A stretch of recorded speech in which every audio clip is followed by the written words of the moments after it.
Perfect. Hey dude, you want to come out and pick one of these color samples for your bedroom wall? Yeah. Hang on, wait. Let me move this out of the way so we don't spill it. So we've got black, emo black, goth black, and death metal black. Tough decision. Let me step back and have a laugh.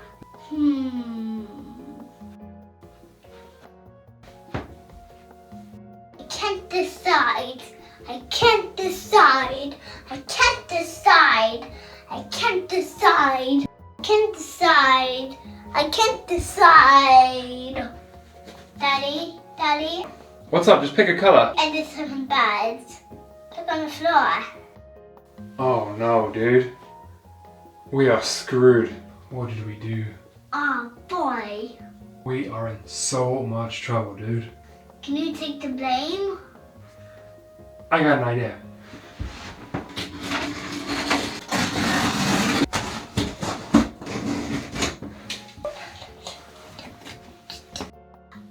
We gotta hide this and then cover the hole. We gotta figure out quick before Mama comes back. Okay, how about this? Too small. Not blue goods. Okay, how about this? Too small. Oh, try this. No wait, Kinda likes the Legolas. I got it. Let's use this. Come on, let's go. Okay. Oh, what the heck?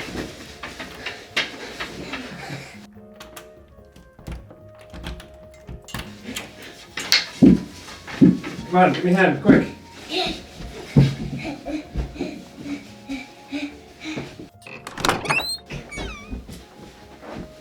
Does it look good? Yeah. All right. Hey, how was your day?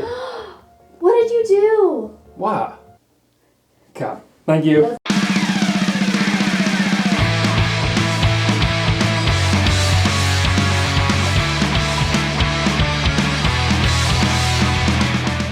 So today we're going to be tearing out this crusty old carpet and replacing it with this 3/4 inch hardwood maple, which is the exact same match as what we have in the rest of the house. But before we can do that, we've got to get everything out of it and then take off the baseboards.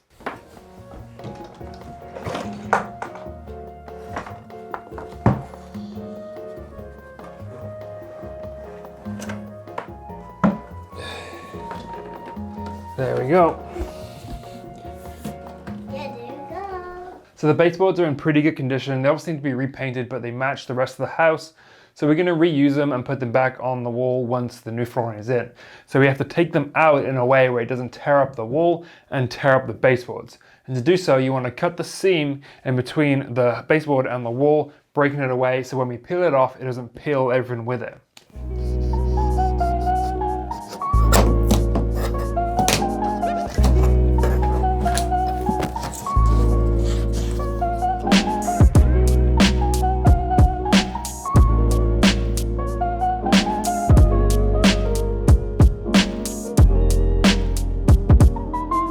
Okay, so now that the baseboards are out in the room, we're going to take out the carpet, and to make it a little bit easier on ourselves, we're going to cut the carpet up into little sections and then take it out that way.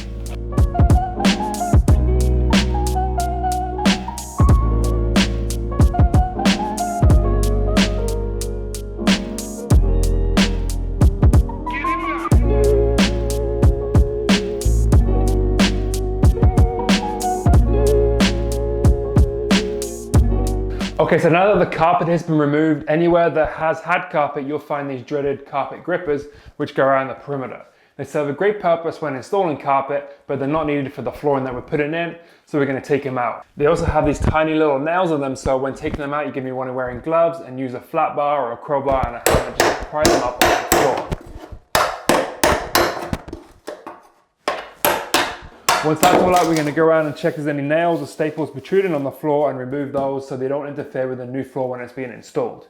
Okay, so now that that's all done, the next thing to do is to cut down the trim and the casings. Because the new hardwood flooring is thicker than the carpet, it won't slide underneath the trim that was sat on top of the carpet. So we have to cut that down. A good way of cutting that down is by either using a scrap piece of the flooring that we're going to use or something the same thickness, the exact same thickness, a flat panel saw or a pull saw, or even better, a moldy tool if you have one. I'm gonna get the scrap piece of flooring and butt it up against the casing or the trim. In this, I wanna cut this whole section out, so we're gonna be moving it around as we cut it around. And then we get the flat side of the moldy tool and simply run it along the flooring.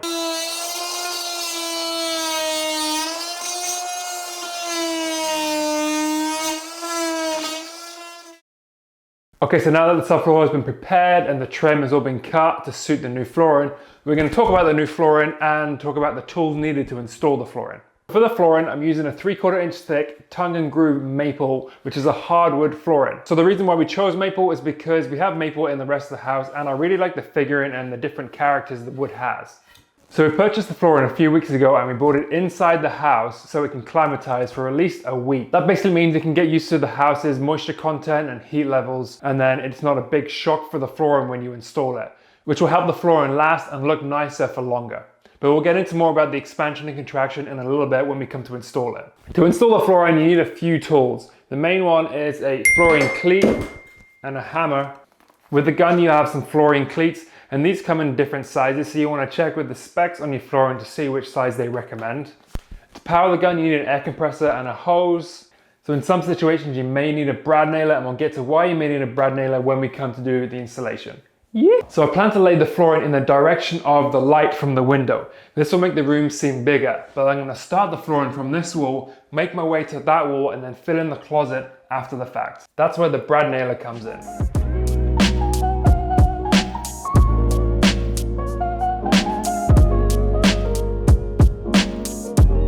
Okay, so now that some of the flooring is in, I just want to go over a few things that I did, and then we can really just crack on with it. Because this room has this awkward closet, and we're going to have to fill that part of the flooring in after the fact, I've put this cleat on the floor to stop any of the flooring going this way while I'm banging it and nailing it in position, making sure that these two boards are dead straight and dead parallel with this wall.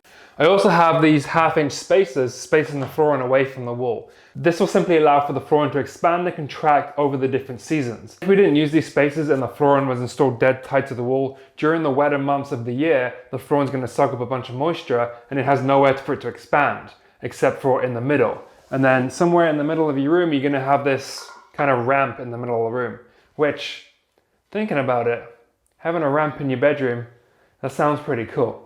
Okay, and finally, I just want to quickly show you how to use the nail gun. So it's pretty simple really. Once it's connected to the air compressor and you have the cleats locked and loaded in, it simply sits on the flooring with this little ridge at the bottom of the nail gun, sits right on top of the tongue on the flooring.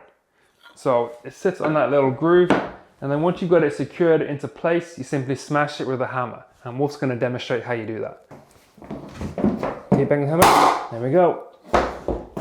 It's that easy.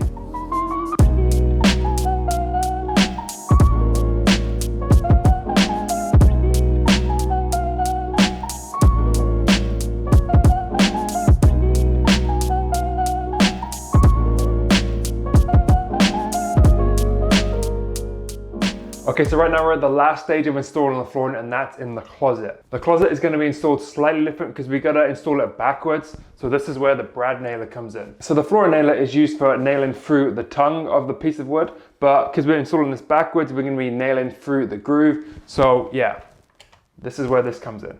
I've also, through the whole process, I've set aside some pieces of wood that have defects on the tongue and groove, or have like a slightly different color that I don't like, and rather than just throwing them out, we're gonna hide them in the closet.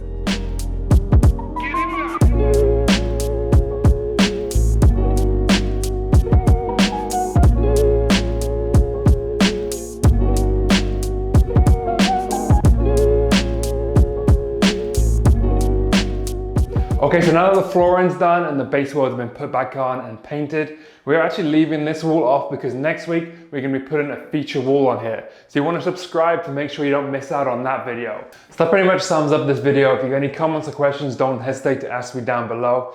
If you like DIY, home improvement, and all around rad stuff, make sure you click on some of my other videos that'll be floating around there in just a second. If you want to go see some more day-to-day stuff, go follow me at raddadbuilds on Instagram. And as always, I'll see you in the next video. Yeah!